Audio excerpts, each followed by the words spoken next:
Welcome to the Empowerment Zone, brought to you by South Dade NAACP, where we share trustworthy information, uplift local voices, and connect you to the resources and pathways that support thriving, one conversation, one connection, and one action at a time.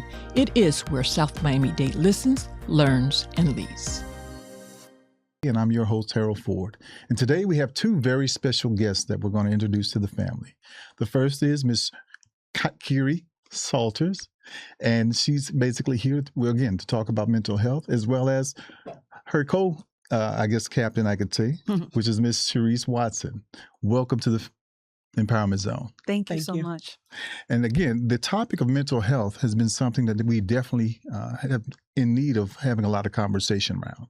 And so as a result, I thank you all for coming so that we can have this discussion and, more importantly, hopefully leave by the end some tips that people can, utilize, but more importantly, how to engage with a therapist if needed and where they can go to get the necessary services. So with that, let's talk a little bit about the stigma of mental health, its origins, and then where we are today. So we're going to start with Kyrie, if you may. Sorry. Can you introduce yourself to the family, and then we'll get... Yes. So my name is Kyrie Salters. I am a licensed clinical social worker in the state of Florida. I've been providing counseling as a licensed clinician for 8 years. Mm-hmm. So as it relates to the stigma of mental health, I think it came from the protection within our household as African Americans. We don't feel that anything that happens within our house should be disclosed outside of the home. So I think that's where it originated from. And I think initially it was just for protection. Okay, thank you. And Ms. Watson.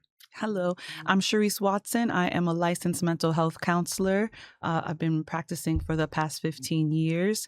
And I agree with Kyrie. I would just add that another piece of the stigma is just people don't have a good understanding. There's a lot of ignorance around what mental health really is and what, someone struggling with mental health looks like.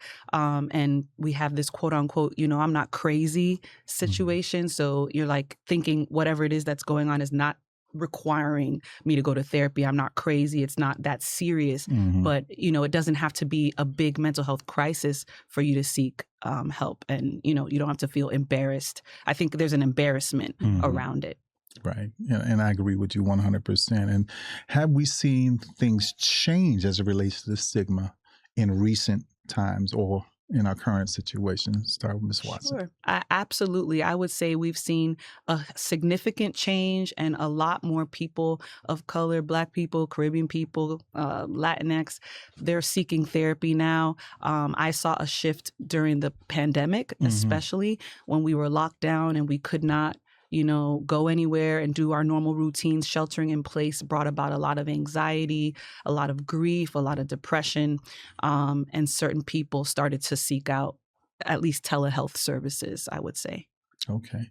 And is there some level of persistence, or is there certain areas where you see it more so as it relates to the stigma or the need where it seems to be more prevalent or prominent? Yeah, I think that the older generation is still a little closed off as it relates to reaching out for assistance as it relates to mental health. The younger generation, Gen Z, is all for counseling and therapy and talking about their feelings, while the older generation still have their walls up as it relates to talking to people about, in a sense, what's going on there in their head. And like Cherish said about not feeling like they're crazy, because when they hear mental health, they think that something is wrong with me or something is wrong with her. When it doesn't have to be anything that's wrong. It could necessarily just be, I need someone to talk to. I need someone to process these feelings that I'm having out with, not necessarily that there's something wrong. Right. And I know growing up and from my generation, Gen X, we weren't very expressive of our feelings. We were very closed. And sometimes even when you could see someone going through a challenge, you would tell them basically to suck it up, get over it, walk it off, put some ice on, all the different things, thinking about sports, what my coach or my trainer would tell us to do when we're suffering from some type of injury. True. And when things then start happening, people now want to open up and say, well, wait a minute, I saw this or I saw that, but they didn't do anything to proactively kind of help that person avoid going to that extreme. And so what would you recommend people do to address the issue of the stigma? Or how do we convince people that, you know, it's okay not to be okay, but it's not okay to stay that way? It's something I've heard recently. So yeah, I think one of the things that is important to me, and one thing that I do, is try to educate. One of the things that I do tell my clients when I see them is I'm doing this because I know it's easier for you to come in this room and I look like you. It's easier for you to ask for help when you know that someone that you're talking to may have gone down the same path and kind of understand what it is that you may be going through, instead of you talking to someone and you're scared because they may think something otherwise on what you're saying. So education, I think, is important. I try to go out to as many community activities and resources and speaking engagements to educate people about the importance of mental health, and not necessarily reaching out when you're at that point of you're at your wit's end, but reaching out when things initially start. Because if you can catch it in the beginning, then you won't get to a point where you are at a point where I no longer want to be here. And things are a little rocky. Let me process. Gotcha. It's better to catch it then than to catch it 6 months down the line when you've been going through the same thing over and over again. Gotcha. So I think education is important, and I try to educate as much as I can. Yeah, and I know the two of you work with, you know, within the school system at one point, and you're currently, I think. My question is, at what age would you feel it's necessary to begin this process of peeling off the layers, or helping children peeling off the layers and understanding what they're experiencing? As early as possible, I would say. There's no like age limit, because, you know, kids have to understand emotions. They have to understand to have self-control and not, you know, regulate their emotions, not lash out and hit. So as early as, I don't know, pre-K, kindergarten, they need to know about their emotions and their feelings, and it's okay to feel a certain way, and how to talk, what's the right way to talk to someone, conflict management, resolution. Like, those are all the skills that I help my clients who are adults that maybe never had the skills when they were little, or their parents did not model how to have healthy conflict, so they just know how to yell and scream. But if you could teach it young, then it's instilled at a young age, and it helps. It'll at least help, even if they don't see it at home. They're learning it from their counselor, they're learning it from their teacher, so they're getting something healthy and different than what they get at home. Okay. Did you feel compelled to add? The younger the better. In the school that I'm in now, I start as young as 4 and 5, and it's identifying feelings, because some kids don't know how to express when they're feeling sad, when they're feeling angry, and it's easier to catch them at 4 or 5 than at 15. So to catch them as early as possible, and if they can be caught prior to that, right, by all means. But I think the earlier you can get to them, the better it is for the betterment of them. Right. Just like she said, working with adults that don't even know how to express themselves, it's because they wasn't taught when they were younger. Yeah, it was all bottled up. It's all bottled up inside. Amen. And as mental health professionals, I would love to know, picking your brains, what keeps you up at night? Kyrie? What keeps me up at night is, sometimes when it relates to mental health, is because it is as popular as it is now. A lot of people utilize it for not so good things. Gotcha. So they say, like, I've had students that I got ADHD, I can't control myself. And you can control yourself. You have to learn the skills to apply it instead of utilizing your diagnosis to dictate who you are and what you can or can't do. So it's become so popular that everybody, they know what their diagnosis is, and they say, because I have ADHD, I can't sit still. But it's not that you can't sit still. You have to learn the skills in order to cope with it, in order to be able to sit. And you may not be able to sit for an hour, but you can't say, oh, I can't sit down for a minute. I can sit down for 30 minutes. I may need a break, but I can't sit down for an hour straight, but I can't sit down. Gotcha. So they use it as a crutch, in a sense.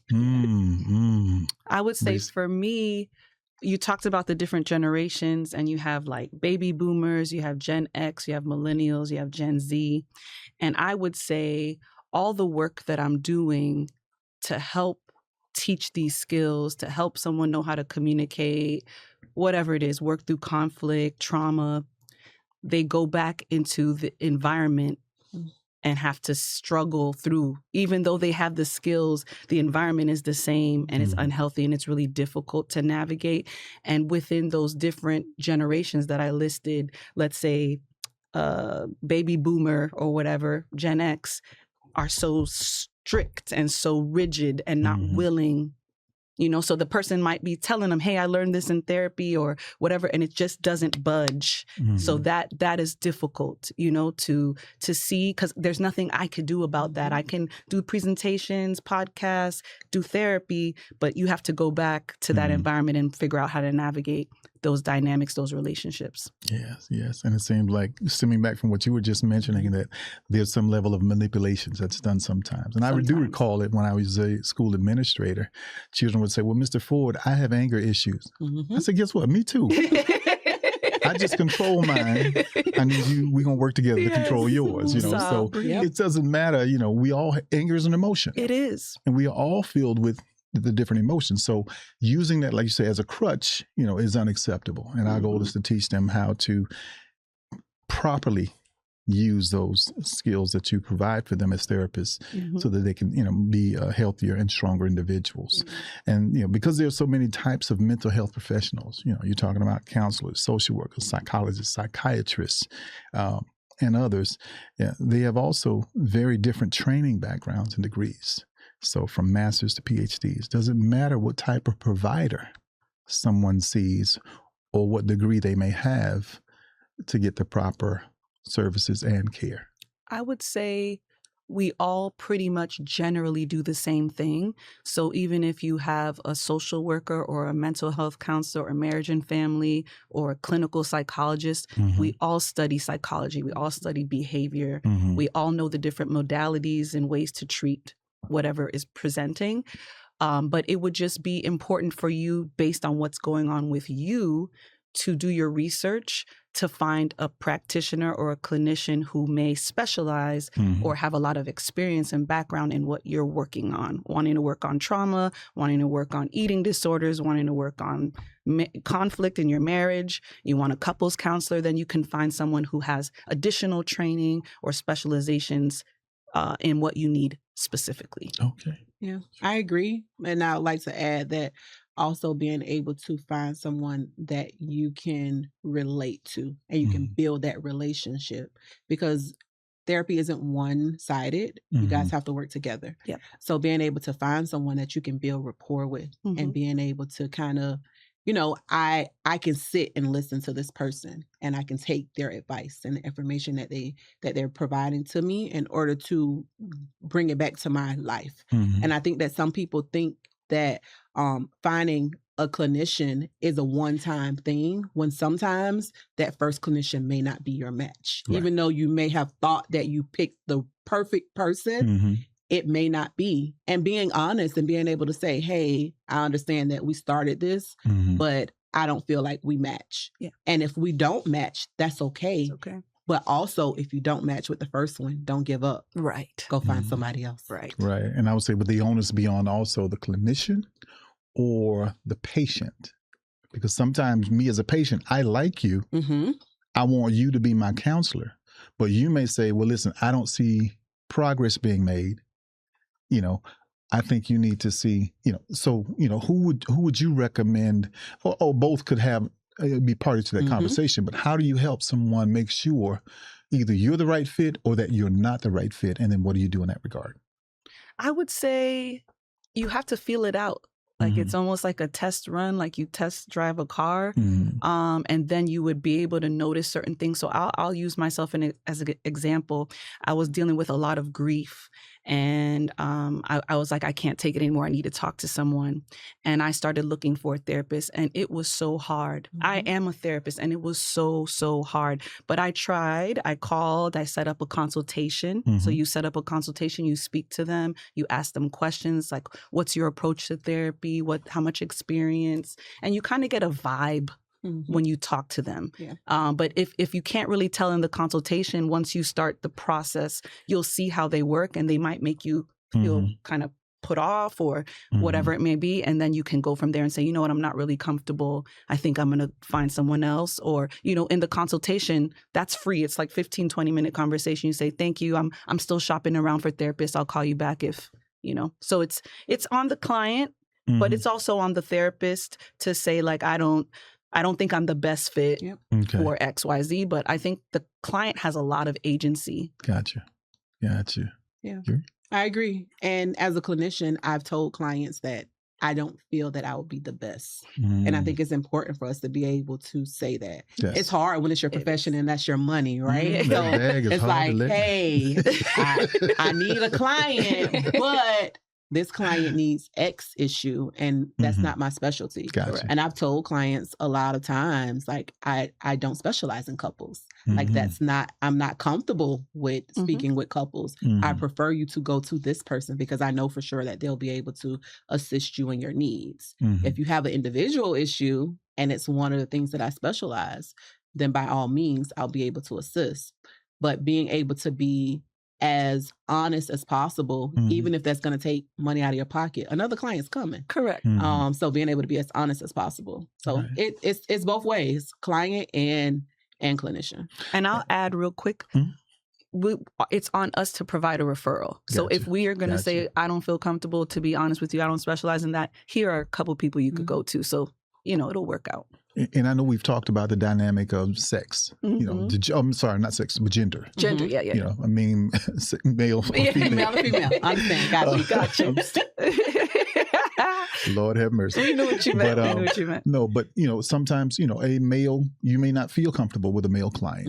And vice versa. Sometimes it may not be advisable for a female client to go to a male, you know, clinician, because unfortunately things happen and sometimes it may not be in best interest. So how do you weigh those types of situations? How do you read, I hate to say read the room, but read that individual when they're coming to see you to make sure, wait a minute, this might be going in a little bit of an uncomfortable direction based on, you know, I know women have the sixth sense, but basically kind of reading the situation to make sure that that person is, again, going to receive the proper care. And if you're not that individual, you know, how to get them to someone that may be able to properly handle this situation. I think that's something that I assess on a regular basis. I don't have a lot of males that come for counseling session, and, you know, it's very taboo for men, but the ones that do come, it's an assessment that I consistently, if I feel uncomfortable, I'm assessing that uncomfortableness, and I'm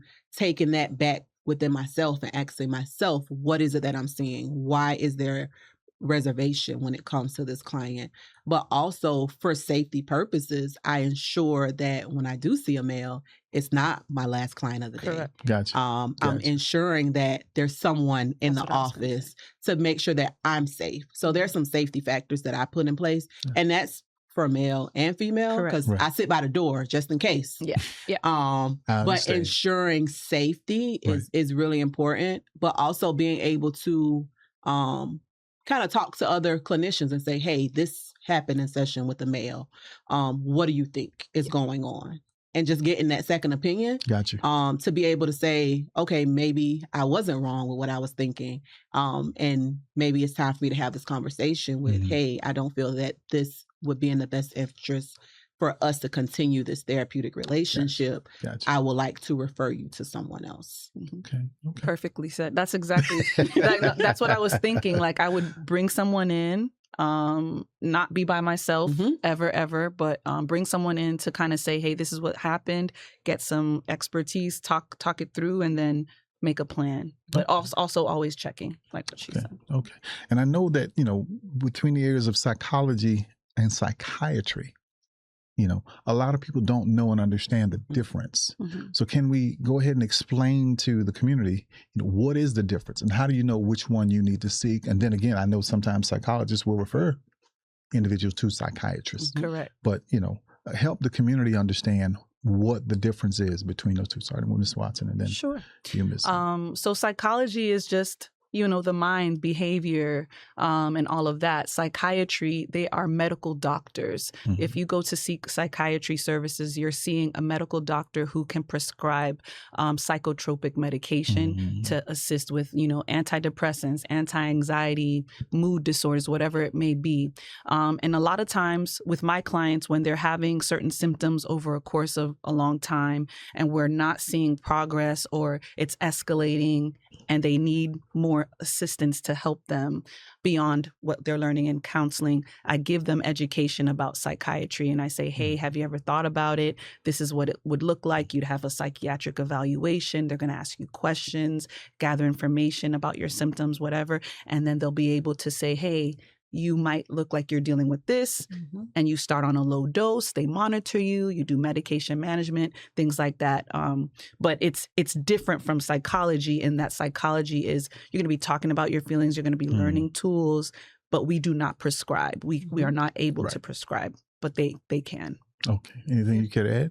No, I agree 100%. The only thing additional that I do is I ensure, just like Cherish, I educate on what it'll look like, but also sometimes we don't see things as clinicians because there may be a medical aspect of it all.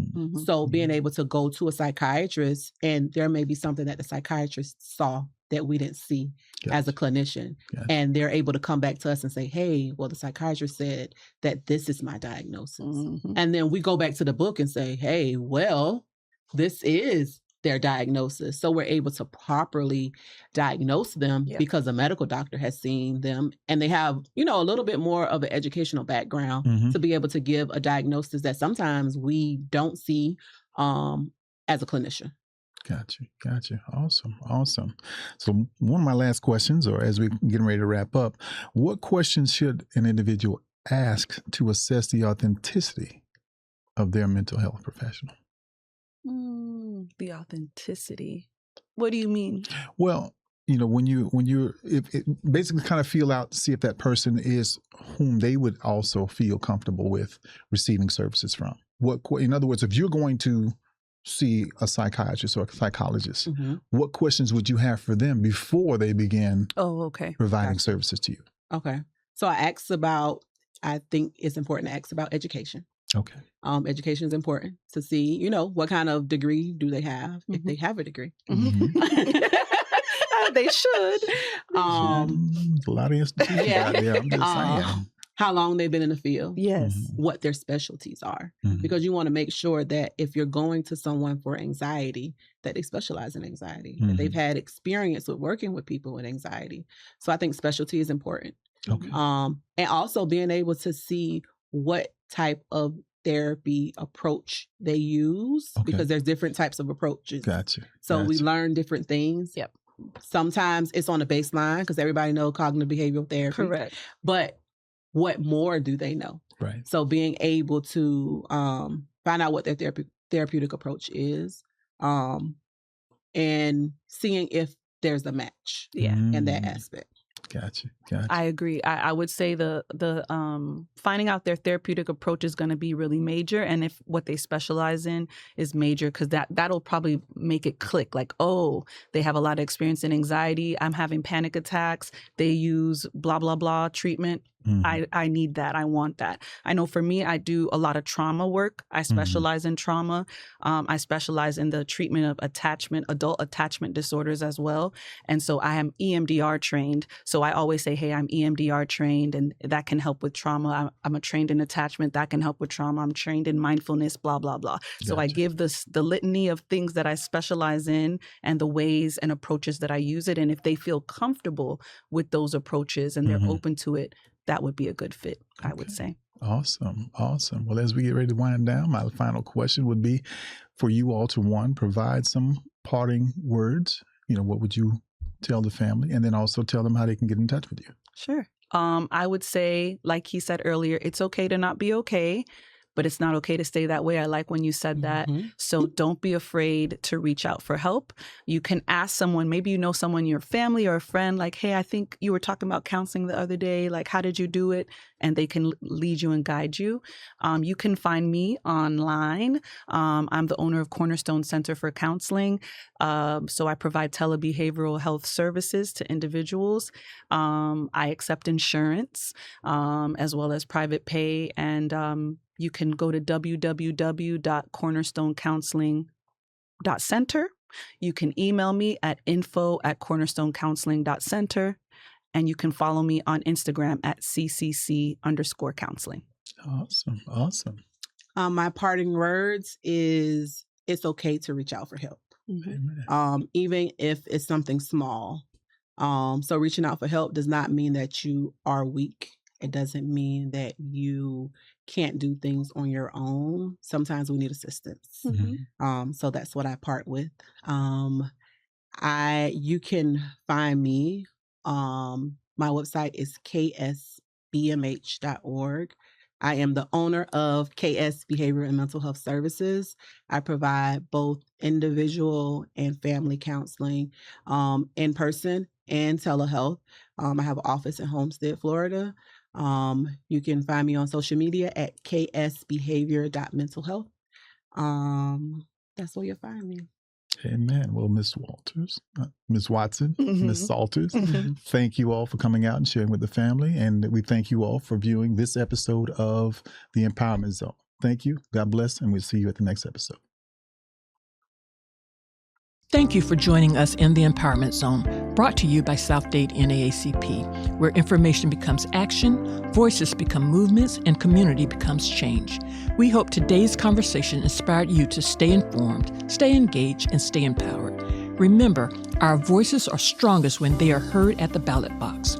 Voting and voter registration are powerful tools that help shape our schools, neighborhoods, leadership, and future. Encourage someone to register, make a plan to vote, and continue doing your part to strengthen our community. And don't forget to email your feedback, thoughts, and/or suggestions for topics that you want to hear about to podcast@southdade.naacp.org.